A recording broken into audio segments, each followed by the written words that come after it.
Kapag bali mo wala? Wala. Pagpag-stress ka. Hindi, mag-excuse ka lang. Excuse ka. Excuse lang.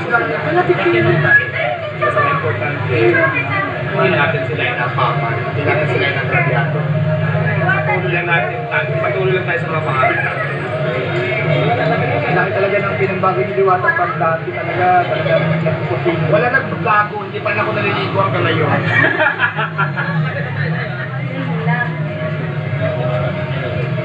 Ay, nagbunga namin yung mga pagsisikap. Ano naman kayo? Wala na akong tanong. Live dyan, baka may tanong sila sa ano, mga nag-live. Diwata, kailan ka birthday mo? May jowa na daw, may napipili. Jowa ka na ba? May balak po mag-asawa, magpakasal. Diba? Sabi. May balak daw Kailan birthday mo, Diwata? Kasi magpapagawa na kami ng cake ngayon. Number 1, chart. Araw ng mga patay, charing lang. May balak daw kung mag-asawa, bumuno sa mundo. Ako, wala pang plano mag-asawa si Diwata ng lalaki niya yun kasi busy pa ako.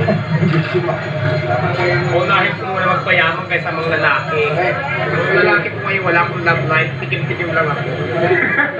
Kasi feeling ko, Tikim TV pala si na akong pera, mas marami ng lalaki.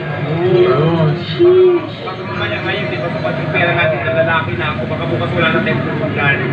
Mindset ba? Mindset. Tayo mag-wise tayo sa panahon ngayon, di ba? Takitan. True. Tanong. Nga. Yung problema daw dito signal Diwata, hindi kami makapag-live, puro... Ayan, pare-paras tayo ng problema, signal. Mas maganda sana makapag-live kami Diwata para may mga tanong yung viewers natin. Wala wala naman tayong ano dito, hindi naman natin sa akin yung internet na yan, ako nga din eh.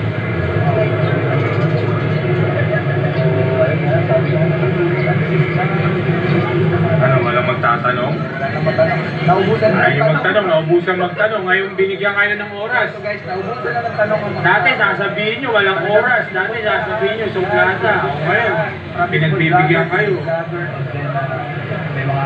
Pag hindi busy, pwede tayo magchikahan, magkwentuhan, magtanong kayo, magpicturean. Kung ano Sa totoo lang guys, naubusan kami ng tanong guys. Pag busy naman, Yung mga tanong yun, tinanong na namin. Basta mga vlogger dito, alam mo lahat ng vlogger na ito ngayon. Di ba? Pero dito naghihintay lang na maling sasabihin ko tapos upload sa report. Tapos picture, di ba? Tama. Ano naman talaga eh. Tinatry mo nga. Okay lang yan, kaya lang mag-vlog, di ba? Nakilala yung page mo.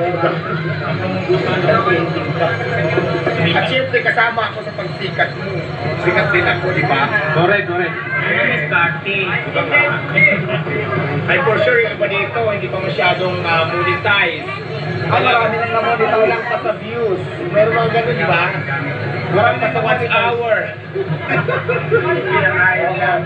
So, ang isang video kasi talaga, pag isang vlogger ka, importante na mag-trending yung maraming nanood, maraming views. Kasi pag yun ang nangyari, isang click lang, monetize ka na agad na kahit mo na yung notification ni Meta na watch hour at saka yung followers. Tapos ano pa ba yung LP. Basta mga ganon. Yung kaibigan ko po na-monetize na po. Yung mga engagement, di ba? Monetize na po sa inyo. Okay lang yan sa akin. Okay lang yan sa akin. At least nakatulong ako. Oo, tama. Ito, mother, kumikita ka na ba sa reels? Hindi mag-reels ka na rin. Ako. Ang bago-bago dito mag-reels. Pero yung kaibigan ko po, nakikita na. Sandang na.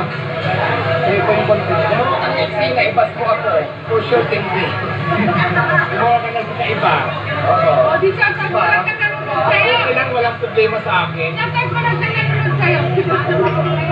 Kasi tulad ng dito ngayon, maraming vlogger, di ba? Hindi ko alam kung itong vlogger sila ay mag-basher. Tama. Hindi natin masasabi kasi nakikita ko na lang naka-upload sa ibang page. daming page. ang dami naging aso ba walang Daming page na gumagaya. talaga, correct. Kung madami silang blessing kasi ang dami ng nag-iit. Atin yan, kultura ng mga Pilipino, hindi na nabamo sa atin yan. Diba? Pilipinas kayo. Kasi kung sa ibang bansa tayo, wala namang ganyan. Walang pakialam kasi doon pa. Walang pakialam mga tao doon. Check na lang. Question.